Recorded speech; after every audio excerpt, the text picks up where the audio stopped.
এইগুলা এইগুলা দেখো, এইগুলা থেকে যেগুলা তোমার ভালো লাগে ওইগুলা নিবা, ঠিক আছে?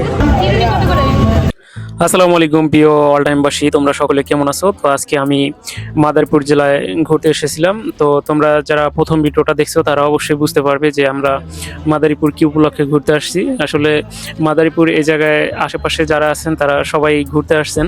আর এই বিকেলবেলার টাইমে সবচেয়ে বেশি লোকজন জড়ো হয় মাদারীপুরে এই লেক পার্কে। এটা হচ্ছে মাদারীপুর শকুনি লেক পার্ক। তোমরা হয়তো যারা চিনো তারা ভিডিওর দেখেই বুঝে গেছো লোকেশন দেখা।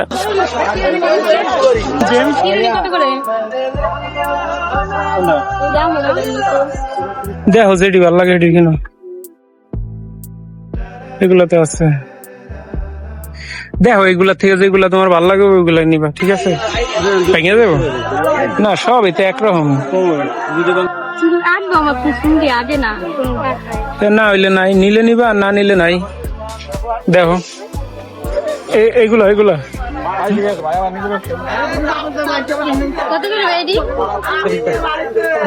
লাও, ওটি ব্যাগে লাও। এই দোকানদার ভাইকে তার টাকাটা বুঝিয়ে দিয়ে এখন আমরা একটু সামনের দিকে যাব, দেখবো যে সামনের দিকে আরো কি কি নেওয়া যায়। আসলে এই জায়গায় অনেক জিনিস তো বেচা বিক্রি হয়, এই কারণে সবাই ঘোরাফেরা কেনাকাটা নিয়ে ব্যস্ত, কেউ আড্ডা দেওয়ায় ব্যস্ত। মানে লেক পার্কে যা হয় আর কি, পার্কে যা হয় সবাই একটু ঘোরাফেরা করে, কেউ সময় কাটায়। সর্বোপরি এখানে যে যার মতো ব্যস্ত, এখানে কেউ কাউকে দেখার মতো টাইম নেই, সবাই ব্যস্ত থাকে। আবার কি কোনগুলা?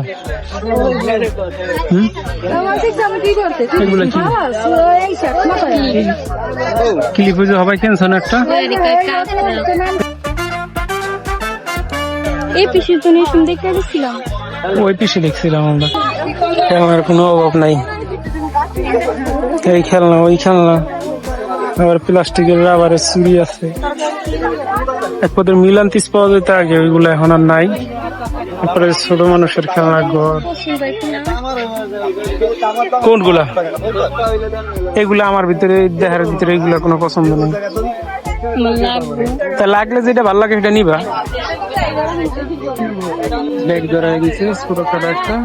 ভাই একটা দেন, আমি দেখি আর আমি কই নেবো, আনটি আমি করি না, আনটি করি না। লালটা দেন। আমাদের কেনাকাটা মোটামুটি ভাবে কিছু হয়েছে, এখন এটা নিয়ে আমরা বাস চলে যাবো। সবার গাড়ি গেছে, খালি আমার গোটা দ্বারা গেছে। সবাই সবার গাড়ি নিয়ে আবার গিয়েছে। অনেকের নিয়ে যে সময় আসবো না, সব বাড়ির সবাই রে, সেই সময় যাবো না আমরা ওই করি। একদিন সবাই নিয়ে আমো। এখন আর কোনো দিক যাইবা? হ্যাঁ, তাহলে যাইগা।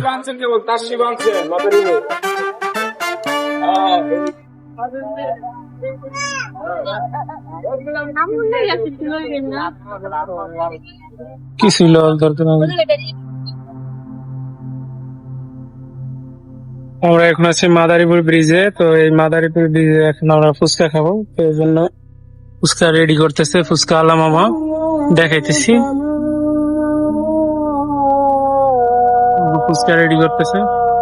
এই ফুচকা রেডি করতে করতেই প্রায় মাগরিবের আজানটা দিয়ে দেয়। আসলে এই জায়গাতে আসতে আর যাইতে এতটা সময় যে পার হয়ে যাবে ওরকম ভাবে কল্পনা করি নাই। ফুচকা এসে বসে, এখন ফুচকা খাইতেছে। তো আমি এখন একটা ফুচকা খায়া ট্রাই করে দেখবো কতটুকু জাল লাগে। কি একটু জালই দিতে গেছি ফুচকায়। প্রথম ফুচকাটা আমি খেলাম, প্রচুর ঝাল। আসলে এত ঝাল দিয়ে আমি সচরাচর ফুচকা খাই না। কত ইঞ্চি দিব? 8 ইঞ্চি। খাবেন না পারছেন? খাবে না, নিয়ে যাবো। আজকে আমরা মাদারীপুরের থেকে ঘুরতে ঘুরতে একদম শরীয়তপুর চলে আসি। শরীয়তপুরে আসার পরে আমরা শরীয়তপুরের শিল্পকলা একাডেমির যে মাঠ আছে, মাঠের সাইডে যে এখন যে নতুন শরীয়তপুর পার্ক উঠছে, তো আমরা এই পার্কে আসছিলাম।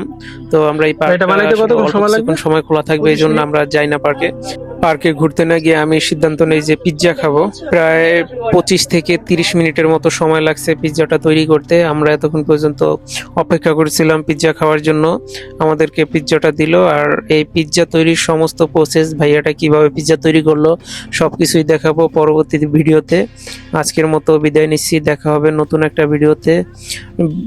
যারা দেখছেন ভিডিওটা যদি কারো কাছে ভালো লাগে অবশ্যই লাইক করে দিবেন, আর ডিসলাইকের কিন্তু অপশন দেওয়া আছে, ভালো না লাগলে আপনারা ডিসলাইক করতে পারেন। পাশাপাশি ভিডিওতে একটু কমেন্ট করবেন যে আমাদের এই ভিডিওটা কেমন হলো, আর নতুন নতুন ভিডিও আপলোড দেব যদি আপনাদের কমেন্ট এবং ভালোবাসা পাই। আজকের মতো বিদায় নিচ্ছি, আসসালামু আলাইকুম।